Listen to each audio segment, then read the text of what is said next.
Mais uma vez, Senhor, nós falamos contigo em oração durante esse culto. Nós rendemos glória, honra, louvor a Ti. E nós intercedemos mais uma vez pelo pastor Ricardo. Nós cremos, Senhor, que a vida do Teu servo está nas Tuas mãos. E que o Senhor já escreveu no Teu livro da vida a história dele. Nós suplicamos, Senhor, mais uma vez pelo conforto do Espírito Santo para ele nesse momento, que o Senhor traga à sua memória todas as bondades que o Senhor já tem realizado na história dele e de sua família, que ele tenha momentos de regozijo, de louvor e de comunhão com o Senhor. Nós também oramos por sua família, oramos pela irmã Mavis, por sua saúde, pelas filhas Débora e Esther. Suplicamos, Senhor, pelo conforto do Senhor, pela alegria renovada interiormente, e que mesmo nesses dias de aflição elas possam experimentar a alegria e a paz que vem de Ti, aquela que excede todo o entendimento e guarda o nosso coração e mente em Cristo Jesus. E rogamos ainda, Pai, que nesse momento que vamos abrir a Escritura, o Teu Santo Espírito ilumine a nossa mente, abrindo o nosso coração para compreender as maravilhas da Tua lei. Nós rogamos isso tudo no nome de Jesus. Amém. Amém. Meus irmãos, eu quero lhes convidar já de imediato para abrir a Sagrada Escritura em Jó 38. Vamos abrir a palavra de Deus ali. Jó 38. Deixe aí a Escritura aberta nesse capítulo.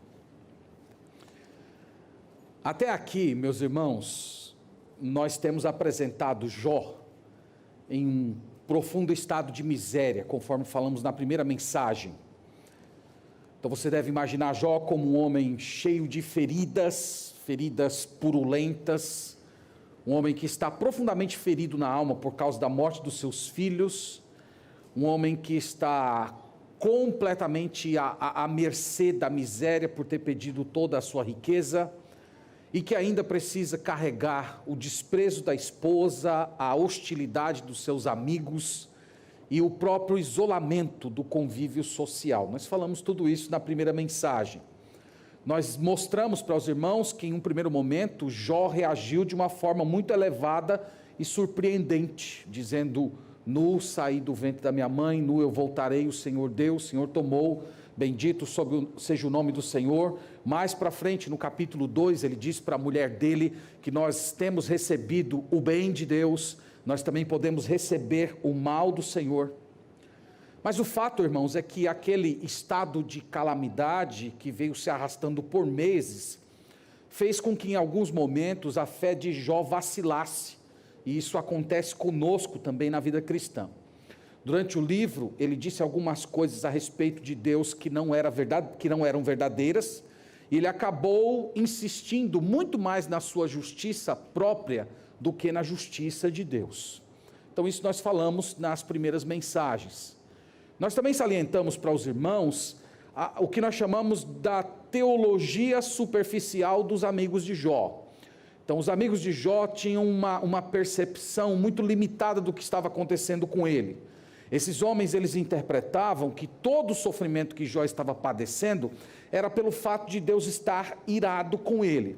E nós vimos um longo debate no qual cada um deles fala e Jó vai rebatendo, mostrando a sua integridade diante de Deus, argumentando que pessoas justas também sofrem e não apenas os ímpios. E eu mostrei para os irmãos que essa repetição desse diálogo faz com que os argumentos dos amigos de Jó fossem cessando ao ponto de eles não terem mais nada o que falar. Pela manhã, quem não veio, por favor, assista lá no canal da igreja depois para você pegar o fio da meada. Nós falamos sobre a participação do jovem Eliú. E a maioria dos crentes conhece bem o livro de Jó, mas poucos já pararam para perceber a importância da participação desse jovem. E ele trouxe uma nova ótica, ele trouxe um ponto de vista que ainda não havia sido colocado no argumento de Jó com os seus amigos. Ele disse que Jó era um homem justo, sim, mas ele não era um homem perfeito. Jó era um homem amado por Deus, e o motivo pelo qual Deus permitiu que tamanho sofrimento caísse sobre Jó, segundo Eliú, era para expurgar algum tipo de orgulho que Jó carregara no coração. Quando o sofrimento abalou a vida de Jó, parece que esse orgulho veio à tona, manifestando-se especialmente no modo como ele se referiu a Deus. Ele disse que Deus havia se tornado adversário dele, ele disse que Deus havia se tornado inimigo dele, e por conta disso, Deus estava meio que cometendo uma injustiça com ele, e Eliú acusou Jó corretamente de estar orgulhoso nesse ponto. O que nós temos visto, irmãos, até agora, é que o sofrimento de Jó, segundo o que temos percebido no livro, tem pelo menos dois propósitos. O primeiro é, obviamente, demonstrar a glória de Deus. Mas o segundo, falamos hoje pela manhã, era o de refinar Jó. Nós falamos que o sofrimento, no caso de Jó, não era uma punição divina, mas nós poderíamos compará-lo ao bisturi do cirurgião. Essa foi a expressão que nós usamos hoje pela manhã. A remoção da doença do orgulho, podemos dizer assim, era o gesto mais amoroso que o Senhor poderia fazer em prol da vida desse homem. Vocês lembram que o Senhor Jesus no Novo Testamento vai dizer que é muito melhor você sentir a dor excruciante de ter um olho arrancado do que você permanecer com o pecado dentro de você. Então o ensino é que a dor pela qual, ou a dor por meio da qual Deus nos faz santos, é uma dor que vale a pena. E essa é uma lição que todos nós, crentes no Senhor, precisamos reaprender. Eu tenho certeza que todos vocês sabem disso, mas essa é uma lição que nós precisamos reaprender, reestudá-la e relembrar o nosso coração, porque a semelhança de Jó, nós somos tentados a esquecer dessa realidade, especialmente nos momentos de provação. Bom, perto do fim do discurso de Eliú, um redemoinho se aproxima de Jó. E quem é que está naquele redemoinho? Deus. E agora, irmãos, chegou a hora de Deus falar. Foram 38 capítulos que Deus esteve em silêncio. E agora, finalmente, Deus vai se dirigir a Jó. Então, nosso objetivo hoje à noite, caminhando aqui nas nossas mensagens, nesse livro, é tentar aprender o que é que Deus tem a falar a Jó e a todos nós a respeito do sofrimento. Então vamos, Jó capítulo 38, nós vamos passar aqui pelas principais partes da fala do Senhor. Então acompanhem com bastante atenção, com fé, a palavra do Senhor.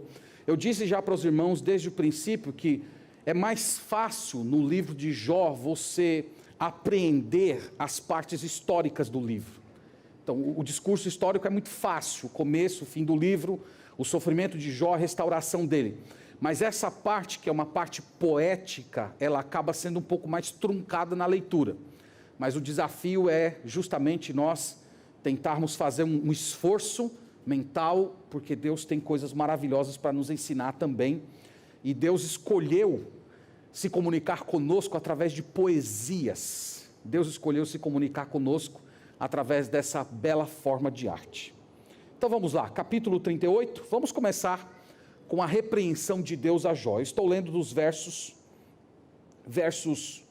1 e 2, diz o seguinte: depois disto, o Senhor, do meio de um redemoinho, respondeu a Jó: quem é este que escurece os meus desígnios com palavras sem conhecimento? Então, irmãos, tenta aí utilizar um pouquinho da sua imaginação, tá? Eu falei para vocês que Jó provavelmente estava em algum lixão, porque eram para esses locais mais isolados do convívio social, que pessoas na condição de Jó, completamente cheio de feridas, eram colocadas, eram instigadas a estar. Então, você imagina Jó, magro, cheio de feridas, machucado, cercado de seus amigos, e de repente ele vê ali um redemoinho chegando perto dele, e uma voz salta. Quem é que está falando? Quem é que ousa levantar a sua voz para questionar os meus feitos? Quem é a pessoa que está se levantando, achando que tem algum tipo de conhecimento, e que pode debater com a minha sabedoria? Então, Jó ouviu essa voz. E aqui, irmãos, nós vamos ver esse momento agora, é o momento em que Deus vai interrogar Jó. Durante a fala de Jó, na maior parte do tempo, ele esteve interrogando Deus, perguntando por quê, tentando se justificar. Agora vai ser o momento do Senhor fazer perguntas a Jó. E nós vamos ver aqui quais são as perguntas que ele fez. Obrigado.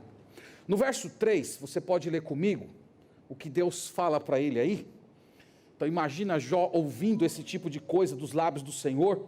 Cinge, pois, os lobos como homem, pois eu te perguntarei, e tu me farás saber.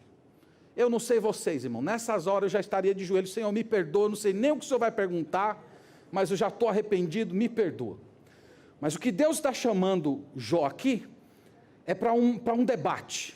Quando ele fala cinge os lombos, essa era uma expressão de uma pessoa que era chamada a se levantar, e a se preparar para uma guerra, ou se preparar para uma viagem. Então, quando uma pessoa iria se preparar para uma longa viagem, ela tinha que se cingir, colocar a roupa dentro do cinto, para facilitar a sua caminhada. É como se Deus estivesse chamando ele, vamos aqui ter um embate, uma caminhada ao redor da criação, e eu vou fazer perguntas para você, e você vai ter que me trazer respostas.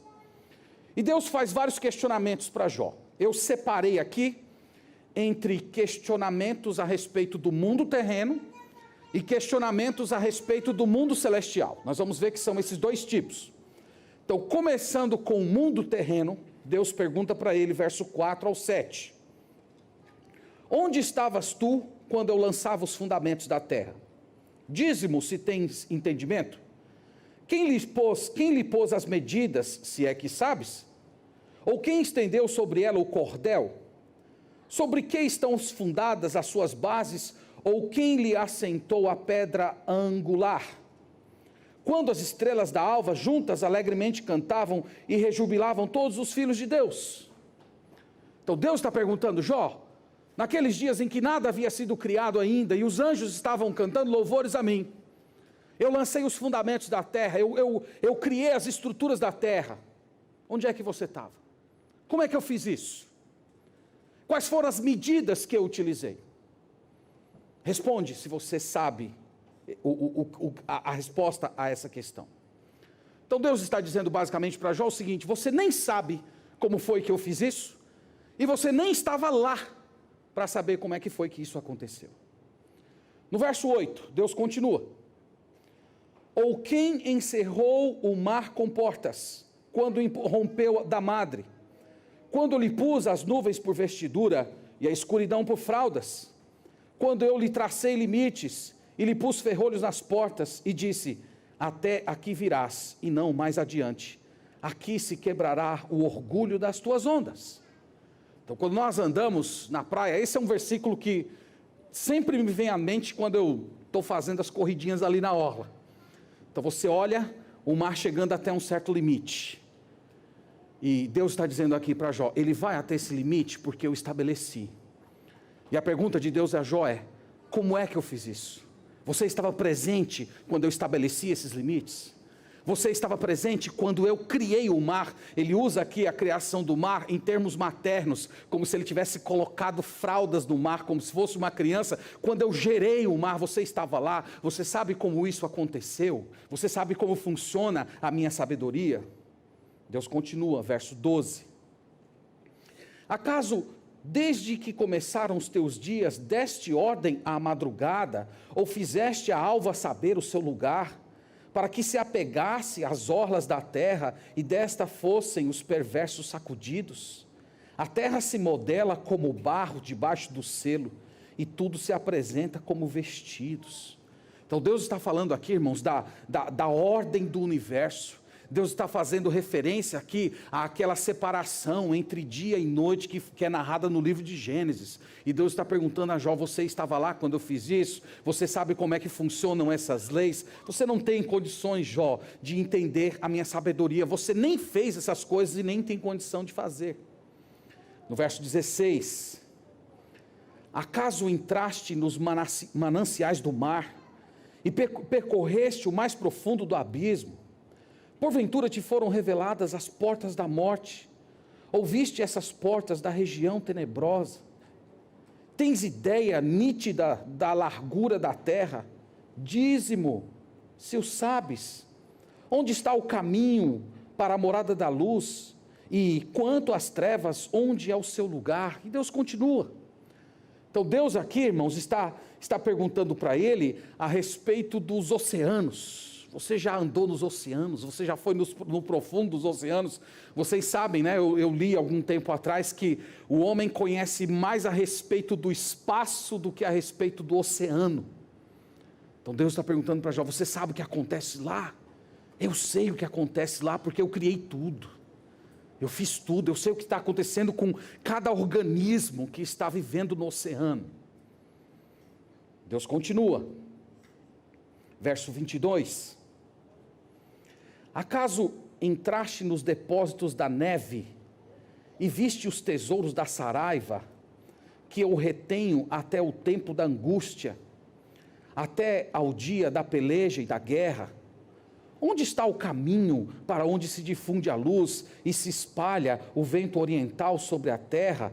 Quem abriu regos para o aguaceiro, ou caminho para os relâmpagos dos trovões, para que se faça chover sobre a terra, onde não há ninguém, e no ermo em que não há gente, para dessedentar a terra deserta e assolada, e para fazer crescer renovos sobre a erva?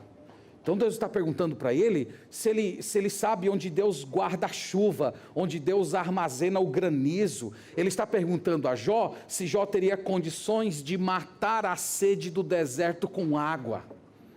E a fala de Deus é: eu faço essas coisas, eu criei cada um desses processos. Verso 34, veja aí mais da sabedoria de Deus. Podes levantar a tua voz até as nuvens, para que a abundância das águas te cubra? Ou ordenarás aos relâmpagos que saiam e te digam: eis-nos aqui? Quem pôs sabedoria nas camadas de nuvens? Ou quem deu entendimento ao meteoro? Então Deus está falando, irmãos, de todos os processos que acontecem no sol, no céu, a movimentação das nuvens, o armazenamento das chuvas, e Deus está colocando tudo isso diante de Jó, perguntando para Jó: Jó, me explique como é que funciona, se você se acha alguém tão sábio, se você se acha tão apropriado ao ponto de questionar a minha sabedoria, talvez antes de querer conhecer a minha mente, você tenha a condição pelo menos de explicar os funcionamentos dos processos da criação. Mas Jó não tem condições, e nem nós temos. Tudo isso aqui, irmãos, é para mostrar que Jó é ignorante, é para mostrar que Jó é impotente. Deus está mostrando para Jó que a vida, que a organização da própria criação é repleta de mistérios, e que a sabedoria humana não consegue nem decifrar os mistérios de Deus que estão presentes na criação, quanto mais debater com a mente do Todo-Poderoso. Porque esse é o ponto de Deus no final das contas. Depois de fazer perguntas sobre o mundo celeste, o Senhor faz um monte de perguntas a respeito do mundo animal. Olha comigo no capítulo 38, verso 39. Caçarás porventura a presa para a leoa? Ou saciarás a fome dos leãozinhos? Quando se agacham nos covis e estão à espreita nas covas? Então, Jó, você tem condições de alimentar os animais? Cada animal da criação tem a sua porção de alimento diário, e Deus está dizendo: sou eu quem providencio, sou eu quem alimento cada parte da criação. No verso 39, capítulo 39, 1 a 4, sabes tu o tempo em que as cabras monteses têm os filhos, ou cuidaste das corças quando dão suas crias? Podes contar os meses em que cumprem, ou sabes o tempo do seu parto? Elas encurvam-se para ter seus filhos e lançam de si as suas dores. Seus filhos se tornam robustos, crescem no campo aberto, saem e nunca mais voltam para elas. Então, Jó, você sabe quando as cabras procriam? Deus está dizendo, irmãos, aqui que quando cada animal se reproduz, o Senhor está presente.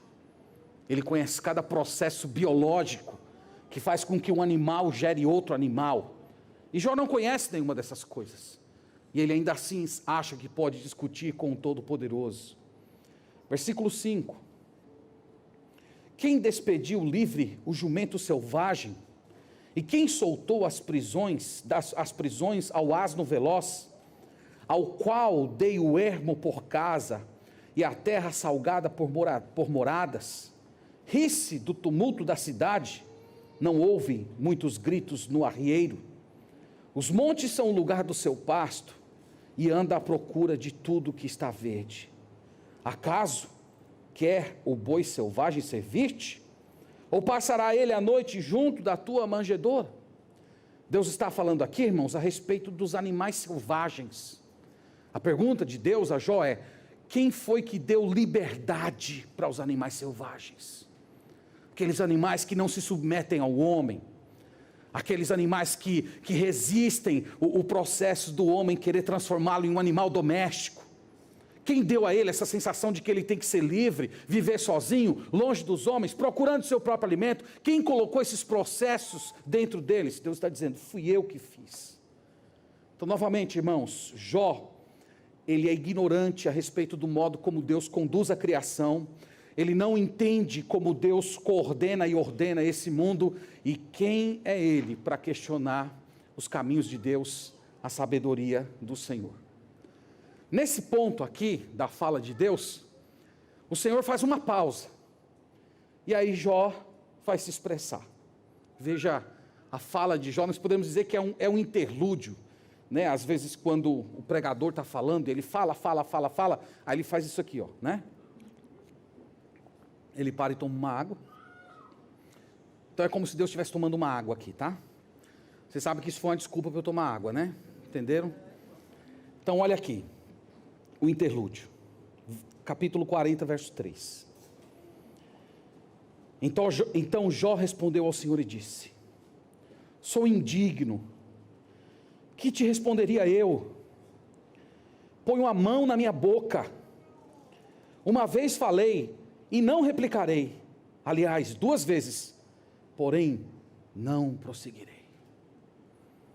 Jó: Senhor, eu me calo, eu não tenho resposta.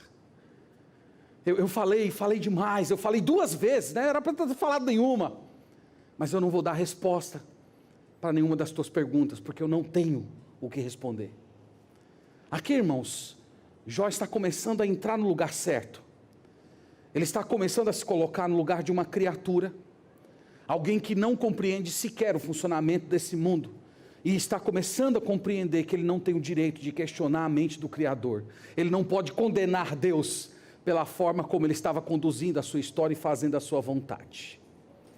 Mas Deus não se dá por satisfeito, viu? O Senhor, tá bom, mas eu ainda não terminei de fazer as minhas perguntas, ainda tenho perguntas para te fazer. No capítulo 40, versículo 10, aqui, irmãos, Deus está sendo irônico com Jó.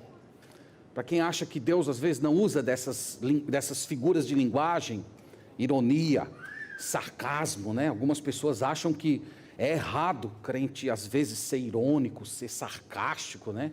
Teve uma vez um irmão que me ligou muito chateado na semana, porque eu havia sido irônico na pregação, denunciando uma certa seita, né?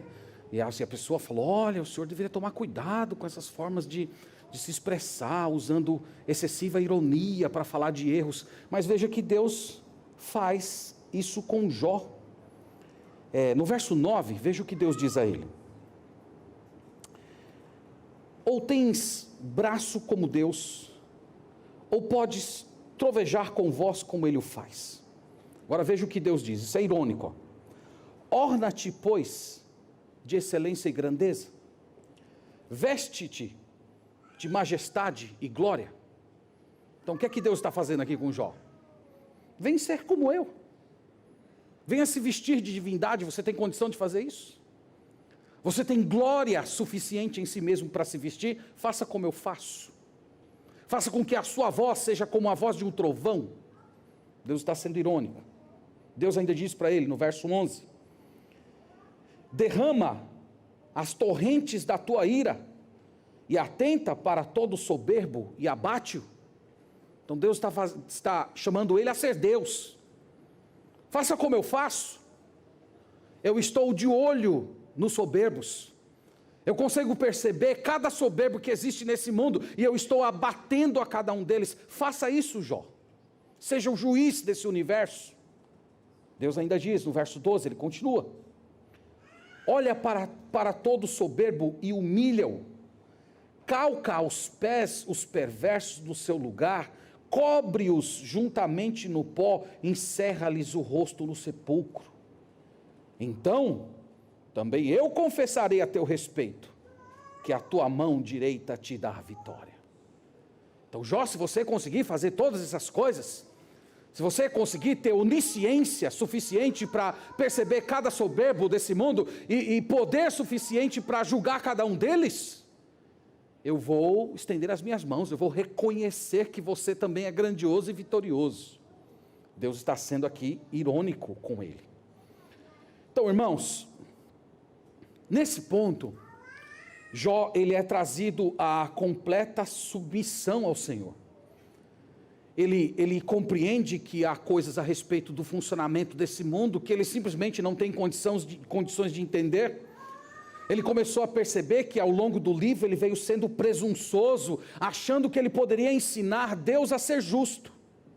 Jó começou a entender isso. Ele entendeu que o Senhor tem um propósito em demonstrar o seu poder, que Deus está constantemente defendendo a sua glória, ao mesmo tempo abençoando os humildes e humilhando os orgulhosos. Então Deus não é arbitrário, Deus não é um ser cheio de capricho, e a única coisa que resta para Jó agora é submeter-se à sabedoria de Deus e crer que Ele é bom. Então o que Jó, irmãos, aprendeu dessa fala de Deus? Tem 5 verdades que Jó aprendeu. Vamos para o capítulo 42. Capítulo 42, nós temos 5 verdades que Jó aprendeu desse discurso do Senhor. Então, Jó 41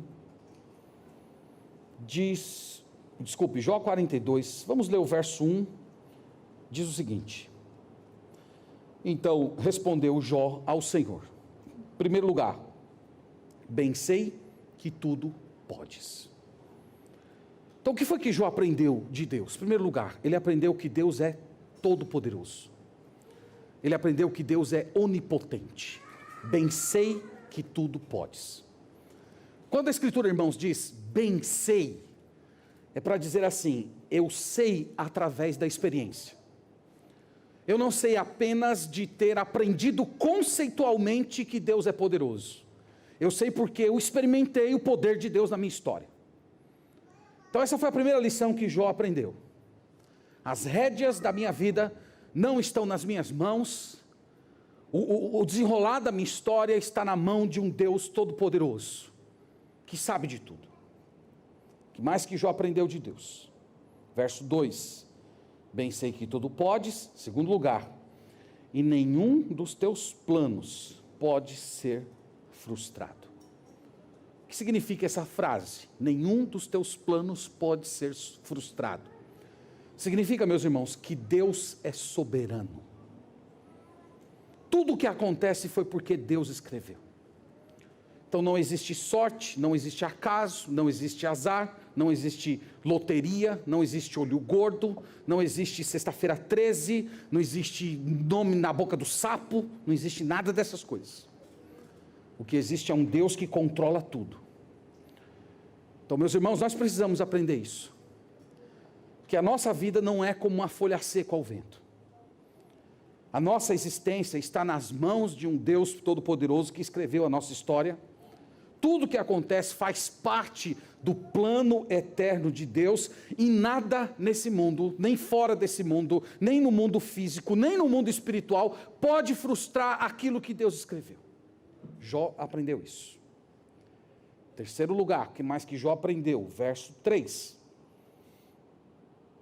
Quem é aquele, como disseste, que sem conhecimento encobre o conselho? Na verdade, falei do que não entendia. coisas maravilhosas demais para mim, coisas que eu não entendia. Então o que é que Jó aprendeu? Jó aprendeu a limitação da visão humana.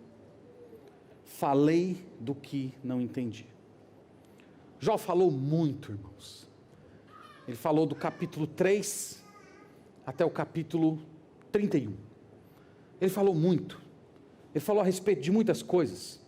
Ele questionou Deus, ele se defendeu. E ele está dizendo, eu falei muito sem saber. E nós, meus irmãos, somos do mesmo jeito. Nós falamos muito, nós conhecemos pouco. A nossa visão é curta, é limitada. E louvado seja Deus, porque o Senhor é paciente conosco. Que o Senhor não nos lança fora, apesar das nossas limitações e apesar até de nos momentos de grande provação nós fazemos juízos equivocados a respeito do Senhor. Mesmo assim Ele não nos lança fora e que o nome dEle seja sempre louvado por isso. O que mais que ele aprendeu? Verso 5. Eu te conhecia só de ouvir, mas agora os meus olhos te veem. Jó aprendeu, irmãos, que o sofrer por causa do Senhor nos faz maduros. Ele diz, eu te conheço de ver. Jó antes conhecia o Senhor, mas como nós falamos hoje pela manhã, há certas dimensões da vida de santidade que elas só podem ser descobertas e vividas dentro de um ambiente de sofrimento. E Jó diz, agora eu te conheço, Senhor, de uma maneira que eu nunca te conheci antes. Eu te conheço de te experimentar. Eu não tenho com o Senhor um relacionamento de segunda mão. Eu tenho um relacionamento com o Senhor de primeira mão. E a Bíblia diz isso, irmãos. A Bíblia diz que conhecer a Deus é vida eterna. O Senhor Jesus falou isso em João capítulo 17, versículo 3, se a vida eterna é essa, que te conheçam a ti, o Deus verdadeiro, essa é a essência da vida eterna, experimentar e conhecer o Senhor para sempre. E Jó está dizendo, eu conheço o Senhor. Então nós podemos, irmãos, hoje olhar para as nossas provações e glorificar o nome do Senhor. Nós podemos dizer, Senhor, bendito seja o teu nome, porque quando o Senhor permite a provação, a dor, a aflição nos enroscando, não é porque o Senhor deseja nos destruir, mas é para que nós conheçamos mais quem o Senhor é. Para que nós descubramos elementos do teu caráter, da tua obra, da tua pessoa, certas operações espirituais no coração, que não poderiam ser experimentadas nos dias de tranquilidade. Bendito seja o nome do Senhor, porque Ele faz isso na nossa história. Jó aprendeu isso. O que mais que ele aprendeu? Verso 6. Por isso me abomino e me arrependo no pó e na cinza. Jó aprendeu, meus irmãos, a enormidade do seu pecado. Eu me abomino. É muito interessante isso, porque o livro começou dizendo que ele era um homem justo, íntegro, reto, temente a Deus e que se apartava do mal. E lembra que isso não era uma declaração de Jó a respeito de si mesmo, mas foi o próprio Deus que disse que ele era assim. Então isso era absolutamente verdade. Mas esse homem, íntegro, reto, temente a Deus e que se afastava do mal, termina o livro dizendo, eu sou um grande pecador, e eu me abomino no pó e na cinza. Como é que a gente pode compreender essas duas declarações? Não é tão difícil, irmãos. As pessoas que mais choram pelos seus pecados, são as pessoas mais santas que existem nesse mundo.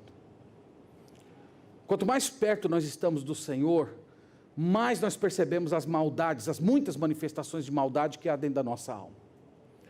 Aliás, a Bíblia diz que diante da santidade de Deus, até os serafins cobrem o seu rosto. Os serafins que são anjos, seres santos, criados por Deus sem pecado, eles não se atrevem a olhar para Deus, porque eles sabem que estão diante daquele que é 3 vezes santo. E é isso que acontece com toda pessoa que se aproxima de Deus.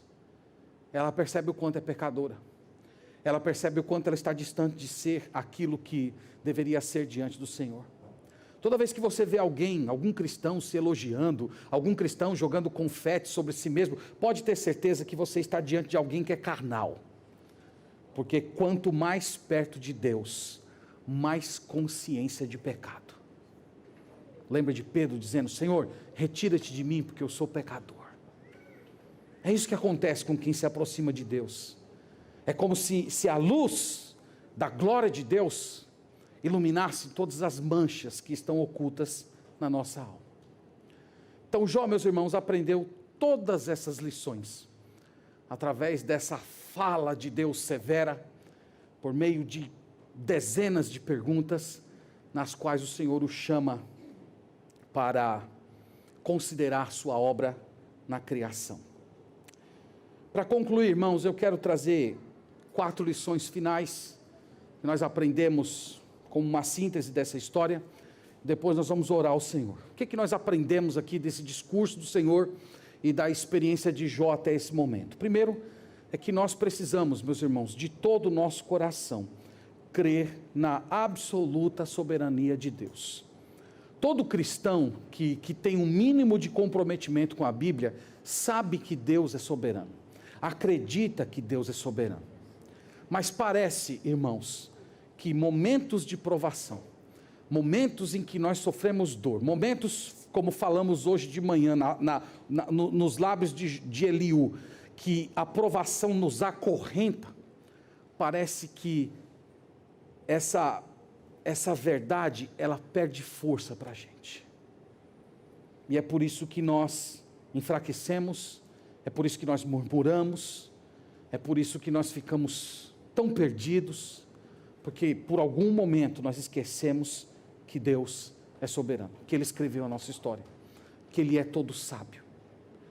Eu quero dar um conselho para vocês baseado na conversa de Jó com Deus. Todas as vezes que você tiver com seus sentimentos bagunçados, você não estiver compreendendo o que está acontecendo, porque Deus está permitindo que certas dores cheguem na sua vida, dá uma parada e observa a criação. Vai lá na orla, veja até onde o mar vem.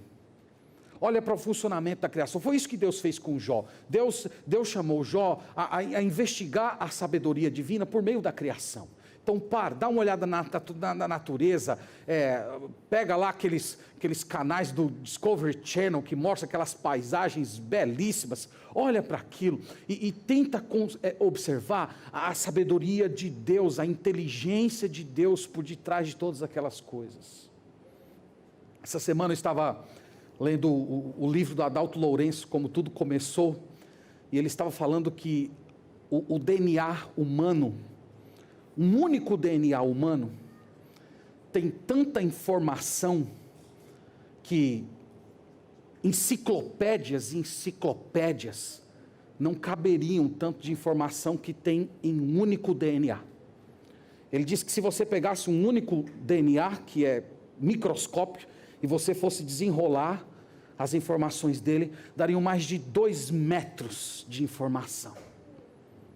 E diz que tudo aquilo está ordenado, cada letrinha no seu lugar, e que se uma letrinha de todas aquelas informações estivesse fora do lugar, a vida humana não aconteceria.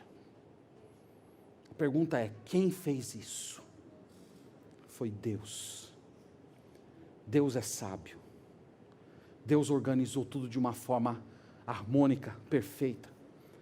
Então pare um pouco, olha para a criação, olha para o que Deus fez. E permita com que o seu coração seja cheio da sabedoria divina. Jesus, no Novo Testamento, vai dizer para a gente olhar para os pássaros. Olha para os pássaros. Os pássaros recebem seu alimento todo dia. Os pássaros não trabalham. As flores, elas são lindas e elas não precisam costurar a própria roupa. Deus dá tudo. E Deus chama lá os seus, dizendo: se eu faço isso com a erva, se eu faço isso com uma flor, que um dia desabrocha e no outro dia murcha, por que eu não vou fazer isso com vocês? Que são seres criados à minha imagem e semelhança. Ou com o seu povo, como é que eu não vou fazer isso com os remidos? Com aqueles que foram comprados com o meu sangue?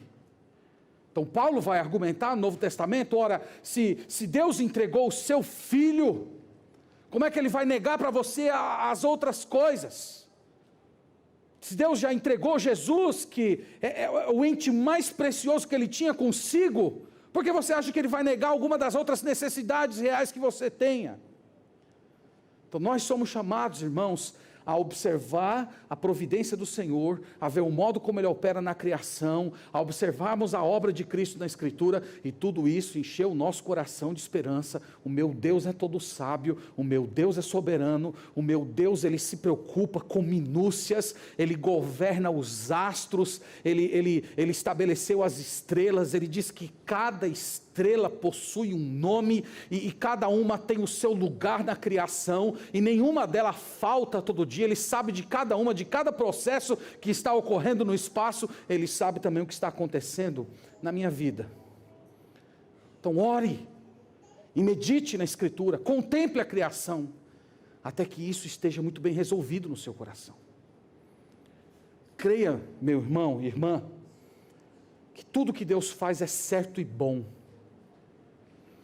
Hoje pela manhã nós falamos um pouco disso, que seria muito bom que nós conseguíssemos ter o nosso coração acalmado com a simples ideia: Senhor, eu não compreendo como esse mundo funciona, eu não compreendo porque certos processos acontecem na minha vida, mas eu acredito que o meu Salvador veio, Ele morreu por mim, o Senhor provou o seu amor por mim ao enviar Cristo para morrer no meu lugar, e isso me basta, isso me é suficiente. As outras coisas que me incomodam, elas vão ser corrigidas quando Jesus Cristo voltar. Isso, irmãos, deveria ser o suficiente para acalmar todas as turbulências sentimentais que ocorrem na nossa alma. Também queria te lembrar que hoje Deus está te dando a oportunidade de você se arrepender de todas as vezes que você tem questionado Deus, de todas as vezes que você tem se queixado da forma como Deus lhe trata. Então é para você ler essa confissão de Jó aqui e fazer dela a sua oração. Veja que Deus já está te dando uma oração pronta, tá? Você nem precisa elaborar a oração já está aqui, ó. Sou indigno, que te responderia eu? Ponho a mão na minha boca. Uma vez falei, não replicarei, aliás, 2 vezes, porém, não prosseguirei. A oração já está pronta. Você pode fazer dessa oração a sua oração. Senhor, eu falei do que eu não sabia, mas eu coloco a minha mão na boca, eu me humilho, eu sou pequeno, eu falei do que eu não entendia, eu falo de coisas que são maravilhosas, que estão muito acima de mim, eu não entendo nem os processos do meu corpo, quanto mais a tua sabedoria, eu me rendo diante do Senhor e da tua vontade. Então faça isso, e você vai ver que o Espírito Santo vai comunicar conforto ao seu coração. Você não precisa ter todas as respostas, você só precisa saber que Deus te entregou Jesus Cristo como seu Salvador e substituto, e isso te basta, isso é suficiente. No dia 6 de fevereiro de 1870, faleceu de febre reumática a Mary, esposa do grande missionário George Miller. Eles foram casados por 39 anos, e Deus lhe deu forças para pregar no culto fúnebre da própria esposa. E ele disse as seguintes palavras: eu sinto falta dela de inumeráveis modos, e sei que sentirei mais e mais. Mas, como um filho de Deus e como um servo de Jesus Cristo, eu me curvo. Estou satisfeito com a vontade de meu Pai Celestial.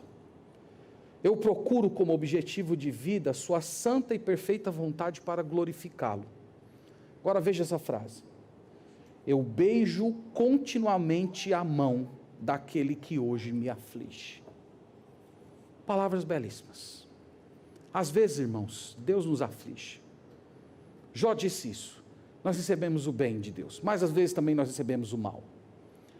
E o grande desafio é nós nos ajoelharmos diante desse Deus que muitas vezes nos fustiga com aprovação e beijar a sua mão. Dizer: Senhor, eu me submeto. Se o Senhor hoje está me ferindo, não é porque o Senhor é um carrasco, mas porque o Senhor é um pai que está corrigindo-me. É assim que um cristão vive, meus irmãos. Um cristão nem sempre vai ter todas as respostas, mas ele descansa nisso. Ele descansa no fato de que Deus já entregou Jesus Cristo, e ele descansa no fato de que esse Deus que muitas vezes nos aflige com a aprovação, Ele faz isso para o nosso bem. Então, se você, de alguma maneira, eu espero que nenhum de vocês aqui na igreja esteja nesse ponto, porque já falamos tantas vezes isso, eu espero que isso tenha sido superado. Mas se você acha, de alguma maneira, que sofrimento na vida do cristão tem a ver com indignação divina, possessão demoníaca, encosto, se você acha isso, por favor, se livre de uma vez por todas dessas infantilidades, dessas mentiras, dessas tolices. Deus tem propósitos muito superiores a todas essas coisas. Então, que Deus nos abençoe, meus irmãos, e que nós beijemos a mão do nosso Deus quando Ele nos fustigar com aprovação. Amém.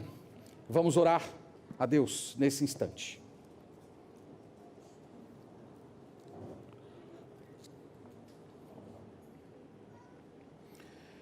Senhor, nós bendizemos o Teu nome. Nós somos atingidos pela provação, pelo sofrimento, de diversas maneiras e modos. Às vezes por pecados que cometemos, às vezes por processos que ocorrem fora de nós, às vezes por pecados de outras pessoas. Mas nós entendemos, Senhor, por esse livro, que acima de todos os processos que ocorrem nesse mundo, existe a Tua mão, ordenando cada acontecimento para a Tua glória e o nosso bem.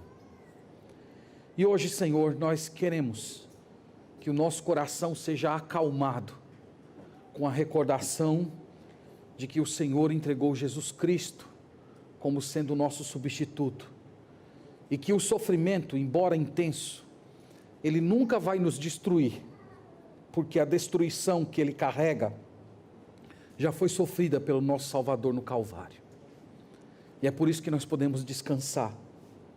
Mas o Senhor sabe que nós somos fracos, que nós somos limitados, que nós falamos coisas que não deveríamos falar, e nós, antes de tudo, te pedimos perdão por todas as vezes que falamos aquilo que não devíamos falar, todas as vezes que tentamos nos posicionar a respeito daquelas coisas maravilhosas que estão fora do nosso alcance, e queremos te pedir, Senhor, um coração submisso, um coração que descansa no Senhor, um coração que se realiza no Teu amor, que tanto já sabe como sente, que uma vez que Cristo morreu em nosso lugar, no final tudo ficará bem.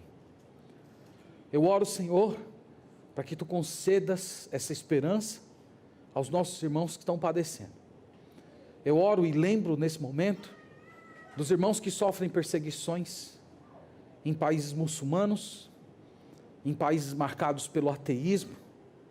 Há muitos dos Teus servos, Pai, que estão pagando com a própria vida o preço de Te servir. E eu oro para que eles tenham esperança, para que o Teu Santo Espírito encha o coração deles dessa verdade, que com Cristo, no final das contas, está tudo bem. Oramos, rendemos-Te graça, bendizemos ao Senhor, no nome de Jesus, amém.